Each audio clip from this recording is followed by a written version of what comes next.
This is self-knowledge. And the idea here is that the outline of the figure, the white outline, is like a thread that's threading its way through a tapestry and winds up creating itself.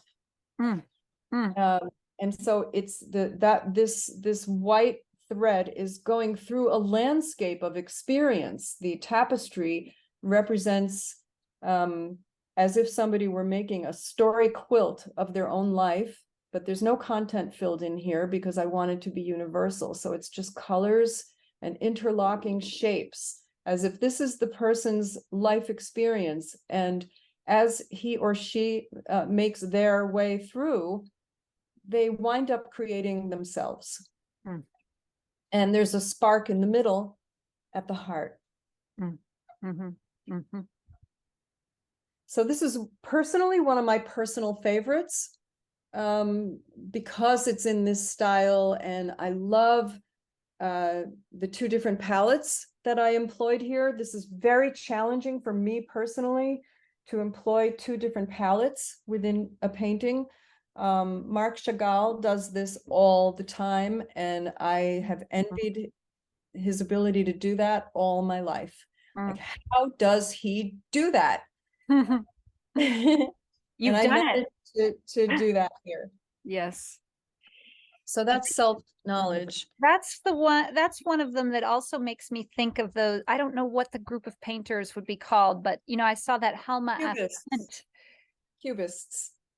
Yeah, and I'm also thinking of Helma F. Clint and these strange organic shapes that are they're not symmetrical. You know, they don't follow they don't look to me like they follow a mathematical principle. They're very organic. And yet cubist and the interesting colors and shapes and the abstraction. Right. And so the post-impressionists, I think I'm using that term as a very broad category. There are a lot of sub-movements within that category, and I think that encompasses her work.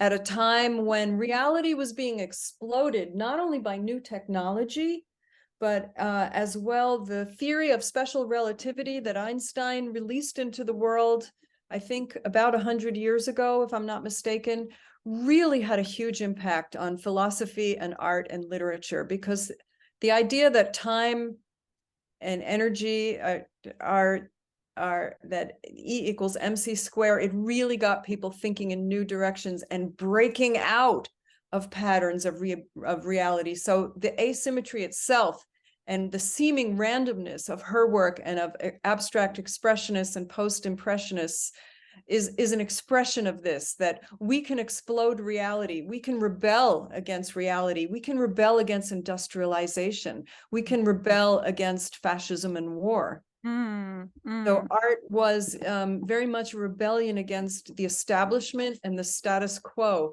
in many ways, busting apart the conventions of the Victorian era and of the accompanying salon art that was as tightly controlled as a woman wearing a corset.